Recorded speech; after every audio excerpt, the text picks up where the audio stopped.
Okay, let's talk about limiting reactant problems. First of all, when we do a stoichiometry problem and there is one measurement given in the problem and it's very clear where to start the problem, well, recognizing a limiting reactant problem is really about recognizing that they're giving you amounts of the two different reactants. And so you have this little bit of quandary of, okay, how do I know which of these to use? So tasks for today are to recognize those types of problems, understanding that limiting reactant is the reactant that's going to be used up first. It's also the reactant that limits how much product can be made. And then we're going to do some practice calculating the amount of excess reactant left over and or the amount of product that can be made based on the limiting reactant. So let's consider this problem. We have a balanced equation between two reactants making a single product. And here is the problem. 34.81 grams of boron are reacted with 71.22 grams of oxygen. So, if you're in the habit of underlining the measurements that are given, right away you see there are two given measurements. And the question being asked is, which is the limiting reactant? So we want to know, is this 34.81 grams of boron the limiting reactant? Or is it the 71.22 grams of oxygen? Okay, notice also there's a follow-up question. How much excess reactant will be left over at the end? So I would like you to get in the habit of paying attention to the follow-up question, if there is one, because that will guide you into which method to use for finding limiting reactant. You learned one method in Gen Chem, and I'm going to show you a second method today. Sometimes the second method makes more sense. All right, so let's begin with our problem. And I always suggest that you take those two measurements of the reactants and label them as what you have. So this is what I've done here.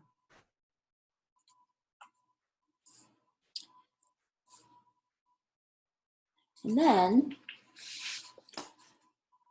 because my follow-up question is asking me about the excess reactant, I'm going to use method number one. In method number one, the stoic step is going to use the ratio between the two reactants. All right, so here we go.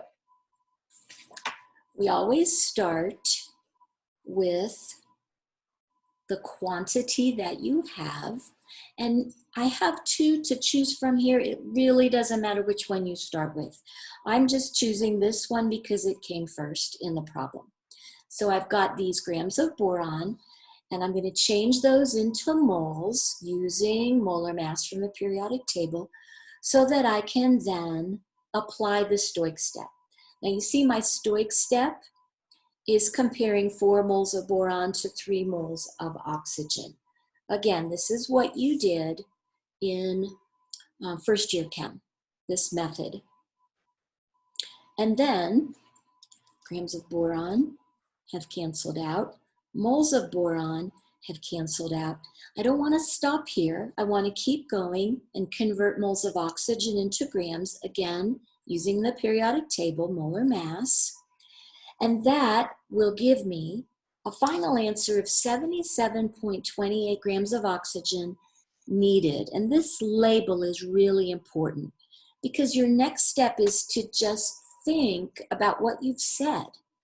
If I'm going to use all of this boron that I have, then I need this much oxygen. And I look back at my problem, and my problem reminds me that I only have 71.22 grams of oxygen.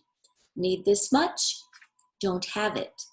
So in conclusion, I'm going to say that I don't have enough oxygen, and therefore the limiting reactant is the 71.22 grams of oxygen.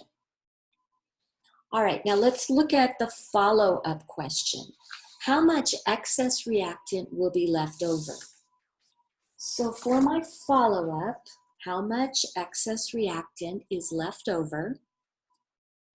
I want to, first of all, look back at the balanced equation. So I determined that this 71.22 grams was the limiting reactant, these grams of oxygen, and therefore these 34.81 grams of boron is the excess reactant.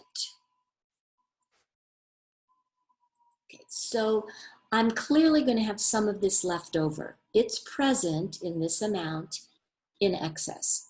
So what I need to compare is I have this much boron, but I wonder how much I need. How much am I actually going to use? And to answer that question, you go back and say, well, let me start with this limiting reactant that I have. Okay, I'm focusing on the limiting reactant. I'm going to take these grams of oxygen and change it into moles using molar mass from the periodic table. Then I'm going to do my stoich step. Again, in this method, the stoich step uses the ratio between the two reactants. So I'm using these pieces to build the stoich step. Grams of oxygen divided out, moles of oxygen divided out. And now I'll go one more step, use the use the periodic table to do molar mass of the boron. And when I calculate, I get 32.08 grams of boron are needed if I am going to use up all my limiting reactant. Now remember guys, that's how we define limiting reactant. The stuff that gets used up first.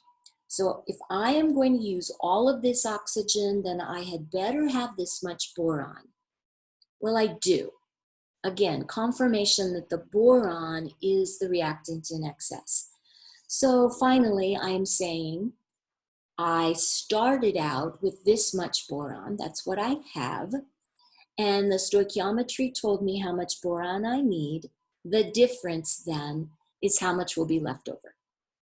Okay, now remember in this problem, I arbitrarily chose to start my limiting reactant quest, starting with this, I have 3481 of boron.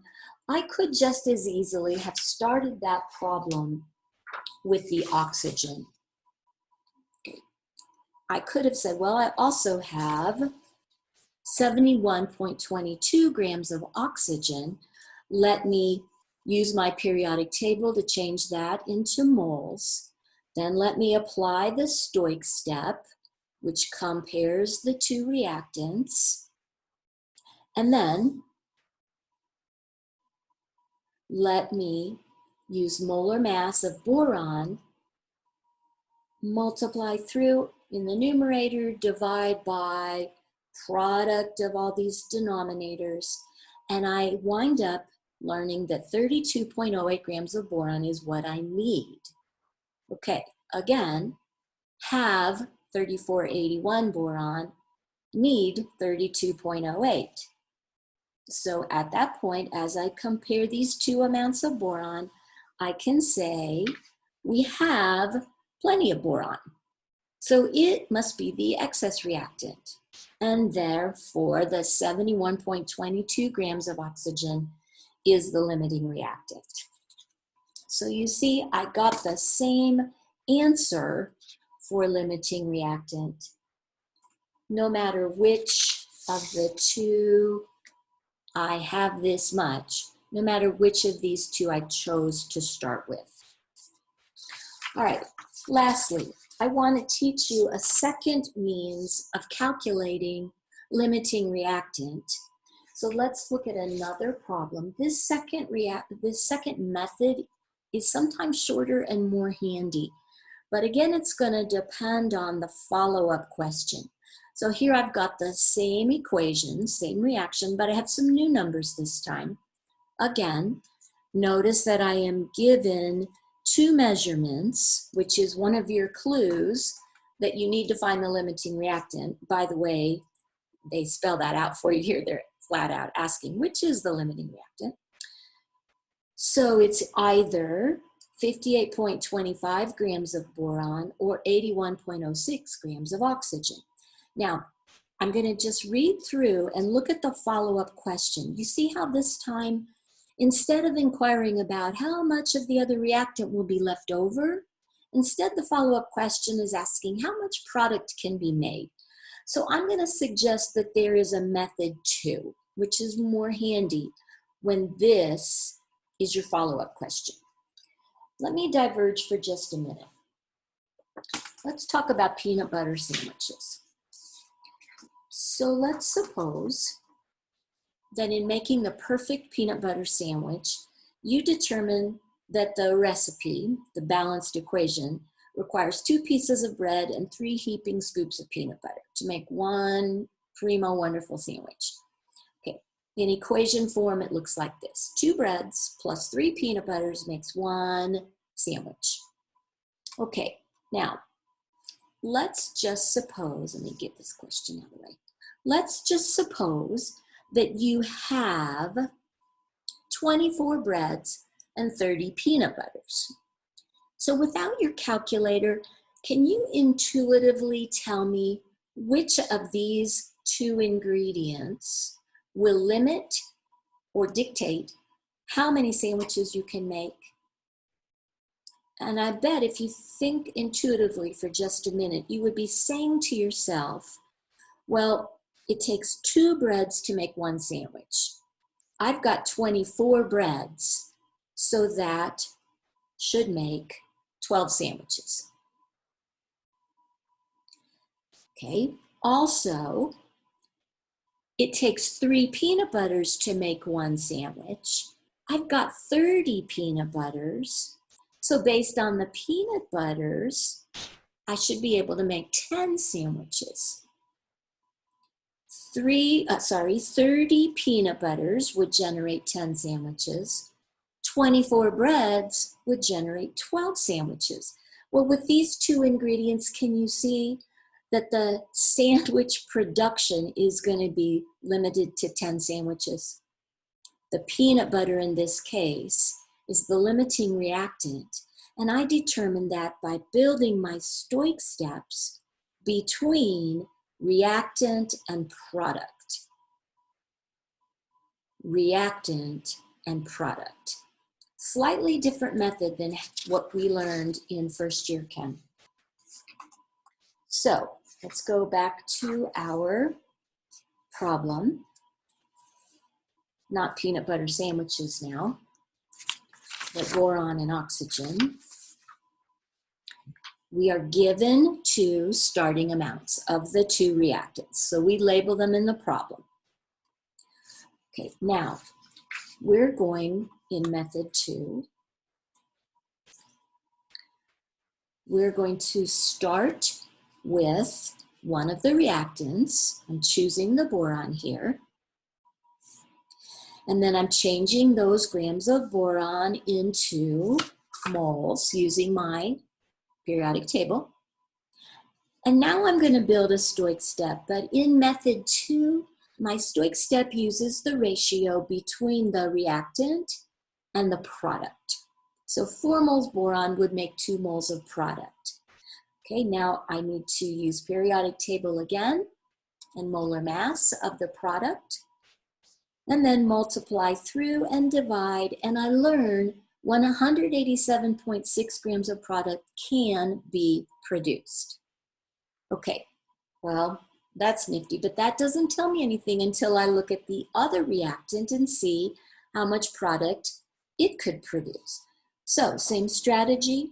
Take this second reactant, the 81.06 grams of oxygen, periodic table and molar mass, converts grams into moles, and then my stoich step.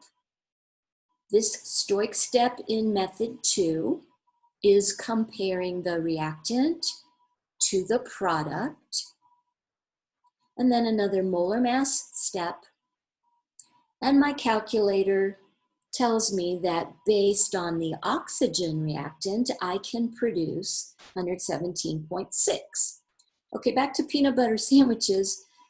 This reactant makes a lot of peanut butter sandwiches. This reactant makes not as many. So your thinking here at this point is to compare your two possible products, 187.6 versus 117.6, and you say to yourself, the amount of product B2O3 is limited to this amount. So in other words, it's being limited by this reactant. Focus on the problem that made the least amount of product, and that tells you that this reactant, this starting amount, is what's calling the shots. That is the limiting reactant. Now, the follow-up question for this problem was how much product can be made? And using this second method, we've already done that work. This is the limiting reactant. How much product can be made? There you go. 117.6 grams of product. Okay, guys, so I hope that gives you two different methods to choose from, and either one will work. It's just a matter of figuring out which method is going to be more efficient for you and get to the answer to the follow-up question most easily. Okay, thanks.